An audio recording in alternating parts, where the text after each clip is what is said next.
നല്ല കാട്ടുഞാവലും വാങ്ങി തിന്നുകൊണ്ട് ഞങ്ങൾ ഗോൾഡൻ ടെമ്പിളിലേക്ക് യാത്ര ചെയ്യുക കേട്ടോ. അപ്രതീക്ഷിതമായിട്ടാണ് ഞങ്ങൾക്ക് കാട്ടുഞാവൽ വാങ്ങാൻ കഴിഞ്ഞത്.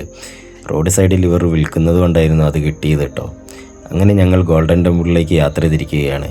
ഞാവൽ തിന്നതുകൊണ്ടാണ് ഞങ്ങളുടെ നാവെല്ലാം ഈ രൂപത്തിലായത്. അത്രയും വിറ്റാമിനുള്ള ഒരു പഴമാണ് കാട്ടുഞാവൽ.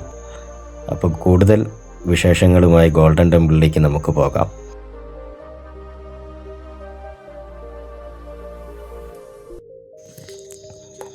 ഞങ്ങളുടെ യാത്രയിൽ ഉച്ചയ്ക്കുള്ള ഭക്ഷണം ഞങ്ങൾ കരുതിയിരുന്നു കേട്ടോ. അത് തോൽപ്പട്ടി എന്ന സ്ഥലത്തെത്തിയപ്പോൾ ഞങ്ങൾ അവിടെ ഇരുന്ന് ഭക്ഷണം കഴിക്കുകയും തുടർന്ന് ഫോറസ്റ്റിലൂടെ കൂർഗിലേക്ക് യാത്ര തിരിക്കുകയും ചെയ്തു. ഞങ്ങൾ ആദ്യമായിട്ടാണ് ഗോൾഡൻ ടെമ്പിൾ വിസിറ്റ് ചെയ്യാൻ പോകുന്നത്. വളരെ അപ്രതീക്ഷിതമായിട്ടൊരു തീരുമാനമായിരുന്നു. ഒരു ശനിയാഴ്ച ലീവ് കിട്ടിയപ്പോൾ ഉള്ള ഈ യാത്ര നല്ല രസമായിരുന്നു. ഓറഞ്ച് തോട്ടങ്ങളെല്ലാം ഉണ്ടായിരുന്നു, പക്ഷെ ഞങ്ങൾക്കത് വീഡിയോ എടുക്കാൻ കഴിഞ്ഞില്ല. ഫോറസ്റ്റിനുള്ളിലൂടെയുള്ള ഈ യാത്ര വളരെ രസകരമായിരുന്നു. പ്രത്യേകിച്ചും കൂർഗിൽ ഓറഞ്ച് തോട്ടമെല്ലാം കാണുമ്പോൾ ഞങ്ങൾക്ക് കൗതുകമായിരുന്നു. തിത്തിമത്തി എന്ന സ്ഥലത്ത് കാട്ടാന നാട്ടുകാരനെ ചവിട്ടിക്കൊന്നത് കൊണ്ട് തന്നെ പോലീസുകാർ ഞങ്ങളെ വേറൊരു സ്ഥലത്തു കൂടിയായിരുന്നു പറഞ്ഞു വിട്ടത്.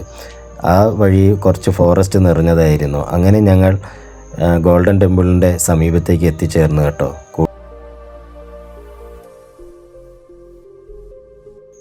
ഞങ്ങൾ ഈ ടൗണിലേക്ക് എത്തിയപ്പോൾ തന്നെ ചെറിയ ചാറ്റൽ മഴയും കാര്യങ്ങളെല്ലാം ഉണ്ടായിരുന്നു കേട്ടോ. എന്നാലും അതൊന്നും വകവയ്ക്കാതെയായിരുന്നു ഞങ്ങളുടെ യാത്രയുണ്ടായിരുന്നത്. വളരെ മനോഹരമാണ് കൂർഗയിലൂടെയുള്ളൊരു യാത്ര എന്ന് പറയുന്നത് കേട്ടോ. വളരെ രസകരമായൊരു യാത്രയായിരുന്നു ഞങ്ങൾക്കിത്. ഒടുവിൽ ഞങ്ങളും എത്തിയിട്ടോ ബുദ്ധസന്യാസിമാരുടെ കേന്ദ്രമായ ഗോൾഡൻ ടെമ്പിളിലേക്ക്. ഇവരുടെ വാസ്തുരൂപങ്ങൾ, പ്രത്യേകിച്ചും ബിൽഡിങ്ങുകളെല്ലാം കാണുമ്പോൾ നമുക്ക് ടി വിയിലൊക്കെ ചൈനയുടെ ബിൽഡിങ്ങുകൾ കാണുന്നത് പോലെയാണ് കേട്ടോ നമുക്ക് മനസ്സിലാക്കാൻ കഴിയുന്നത്. ശരിക്കും നമ്മൾ ചൈനയിൽ ചെന്ന അതേ പ്രതീതി, വ്യാളിയും ആ രൂപങ്ങളെല്ലാം ഇവിടെയും കാണാം കേട്ടോ. ഇവിടെ വന്നു കഴിഞ്ഞപ്പോൾ രമ്യ ലച്ചുവിനെ നടത്താൻ പഠിപ്പിക്കുന്ന ഒരു ഭാഗമാണ് വീഡിയോയിൽ കാണുന്നത്. റോഡ് നിറച്ച് എന്തൊക്കെയോ ചിത്രങ്ങൾ വരച്ചു വെച്ചിട്ടുണ്ട്. ലച്ചുവിനെ കൊണ്ട് നടക്കാൻ ശ്രമിക്കുകയാണ്. ലച്ചു ഇങ്ങനെ ഓരോ കാലെടുത്ത് വയ്ക്കുക, അങ്ങനെ നോക്കിയേക്കും. ഇതൊക്കെ അവരുടെ വിദ്യാഭ്യാസ സ്ഥാപനങ്ങളാണ് കേട്ടോ. ഞങ്ങൾ ഏകദേശം ഒരു 5:30 ഈ സ്ഥലത്ത് എത്തിക്കഴിഞ്ഞപ്പോൾ. ഇവിടെ കാണാൻ വളരെ മനോഹരമായ സ്ഥലം കേട്ടോ. നമുക്ക് ഭയങ്കര ആത്മീയത തോന്നും. കുറേ ടൂറിസ്റ്റുകൾ ഇവിടെ വന്നു പോകുന്നുണ്ട്. ഇന്ത്യയിലെ നാനാ ഭാഗത്ത് നിന്നിട്ട് ആൾക്കാർ വന്നു പോകുന്നുണ്ട് കേട്ടോ. ഈ കാണുന്നത് എന്താണെന്ന് വെച്ചാൽ ഇവർ വിളക്കുകൾ കത്തിച്ച് വെച്ചിരിക്കുകയാണ്. ഈ ഗ്ലാസ്സിൽ തൊടരുതെന്ന് ഇവർ എഴുതി വെച്ചിട്ടുണ്ട്. ഇത് ഗ്ലാസ് ആയതുകൊണ്ട് തന്നെയാണ് ഗ്ലെയർ അടിക്കുന്നുണ്ട്. അല്ല, ഇതിങ്ങനെ കാണുമ്പോൾ നല്ല ഭംഗിയുണ്ടായിരുന്നു കേട്ടോ. പക്ഷേ വീഡിയോ കാണുമ്പോൾ അത്ര ഭംഗി എനിക്ക് തോന്നിയിട്ടില്ല. ഇവരെ വാസ്തുവിദ്യകളൊക്കെ കണ്ടോ, നമുക്ക് ശരിക്കും നമ്മൾ ചൈനയുടെ ഏതോ ബിൽഡിങ്ങിൻ്റെ മുന്നിൽ പോയി നിൽക്കുന്ന അതേ പ്രതീതി തന്നെയാണ് നമുക്ക് ഇവിടെ തോന്നുന്നത്. ചെരുപ്പൊക്കെ അഴിച്ചിട്ടാണ് ഞങ്ങൾ ഇങ്ങോട്ട് കയറിയത് കേട്ടോ. അങ്ങനെ തന്നെയാണ് ഇവിടെ കയറേണ്ടതും. ഇത് ഇവരുടെ ആത്മീയ ബുക്കുകളും മറ്റും വയ്ക്കുന്ന സ്ഥലമാണെന്നാണ് എനിക്ക് അവിടെ നിന്നും മനസ്സിലാക്കാൻ കഴിഞ്ഞത്. ഇത് ശരിയാണോ എന്ന് എനിക്ക് കൃത്യമായിട്ട് അറിയില്ല. എന്നാലും അവിടെയുള്ള ആളുകൾ, ഒരു മലയാളി എന്നോട് പറഞ്ഞു തന്ന കാര്യം ഇതാണ്. ഇവരുടെ ആത്മീയ രേഖകളും ബുക്കുകളും എല്ലാം ആ വിഗ്രഹത്തിന് അടുത്ത് തന്നെ ഉണ്ട് എന്നാണ് പറഞ്ഞത്.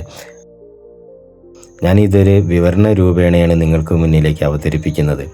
ഞാൻ സ്റ്റഡി ചെയ്ത കാര്യങ്ങളാണ് കേട്ടോ നിങ്ങളോട് പറയുന്നത്. കൂർഗിനും മൈസൂരിനും അടുത്ത് സ്ഥിതി ചെയ്യുന്ന മനസ്സിന് ഏറെ ശാന്തത നൽകുന്ന ഒരു മനോഹരമായ സ്ഥലത്തെക്കുറിച്ചാണ് നമ്മൾ ഇന്ന് സംസാരിക്കുന്നത്. കർണാടകയിലെ ബൈലക്കുപ്പയിലുള്ള പ്രശസ്തമായ ഗോൾഡൻ ടെമ്പിൾ അഥവാ നംട്രോളിംഗ് മൊണാസ്ട്രി. മൈസൂർ ജില്ലയിലെ അരളികുമാരി ഗ്രാമത്തിലാണ് ഈ സുന്ദരമായ ബുദ്ധമഠം സ്ഥിതി ചെയ്യുന്നത്. പ്രശസ്തമായ വിനോദസഞ്ചാര കേന്ദ്രമായ കുശാൽ നഗറിൽ നിന്നും വെറും 6 കിലോമീറ്ററും മടക്കേരിയിൽ നിന്നും 35 കിലോമീറ്ററുമാണ് ഇങ്ങോട്ടുള്ള ദൂരം. 1959 ടിബറ്റൻ അഭയാർത്ഥികൾക്കായി ഇന്ത്യൻ സർക്കാർ അനുവദിച്ചു നൽകിയ സ്ഥലത്ത് 1963 പെമെ നോർബു റിംബോച്ച എന്ന സന്യാസിയാണ് ഈ പ്രാർത്ഥനാ കേന്ദ്രം സ്ഥാപിച്ചത്. തുടക്കത്തിൽ ചെറിയൊരു മുളക്കെട്ടിടമായിരുന്നു ഈ മഠം. ഇന്ന് 5000-ലധികം സന്യാസിമാർ താമസിച്ചു പഠിക്കുന്ന ഭാരതത്തിലെ തന്നെ ഏറ്റവും വലിയ ടിബറ്റൻ പഠന കേന്ദ്രങ്ങളിൽ ഒന്നാണ്. ഗോൾഡൻ ടെമ്പിൾ എന്ന പേര് അനർത്ഥമാക്കുന്ന രീതിയിൽ ഈ ക്ഷേത്രത്തിൻ്റെ പ്രധാന ഹാളിൽ 40 അടിയോളം ഉയരമുള്ള സ്വർണം പൊതിഞ്ഞ കൂറ്റൻ 3 പ്രതിമകളുണ്ട്. നടുവിലായി ഗൗതമ ബുദ്ധൻ്റെയും വശങ്ങളിലായി ഗുരു പത്മ സംഭവ റിംബോച്ചിൻ്റെയും ബുദ്ധ, അമിതായുസ് അഥവാ ദീർഘായുസ് എന്നിവരുടെയും പ്രൗഢമായ പ്രതിമകൾ നമുക്ക് കാണാൻ കഴിയും. വർണ്ണഭമായ ടിബറ്റൻ ചുമർ ചിത്രങ്ങളും മേൽക്കൂരയും മണ്ഡലങ്ങളിലെ ഡിസൈനുകളും പ്രാർത്ഥനാ ചക്രങ്ങളും ഇവിടുത്തെ പ്രധാന ആകർഷണങ്ങളിലൊന്നാണ്. ദിവസവും രാവിലെ 9 മണി മുതൽ വൈകുന്നേരം 6 മണി വരെ ജാതിഭേദമന്യേ ഏവർക്കും സൗജന്യമായി ഇവിടെ സന്ദർശിക്കാം. വൈകുന്നേരങ്ങളിൽ സന്യാസിമാരുടെ മന്ത്രോച്ചാരണവും വാദ്യമേളങ്ങളും കേൾക്കുന്നത് തികച്ചും വ്യത്യസ്തമായ ഒരു ആത്മീയ അനുഭവം തന്നെയാണ്.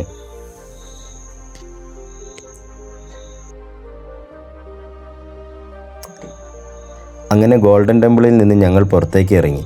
അപ്പോഴാണ് ഒരു റംബോച്ചി കുട്ടിയെ ഞങ്ങൾ കാണുന്നത് കേട്ടോ. സന്യാസം സ്വീകരിച്ച് പഠിക്കുകയാണ് ഈ മോനും.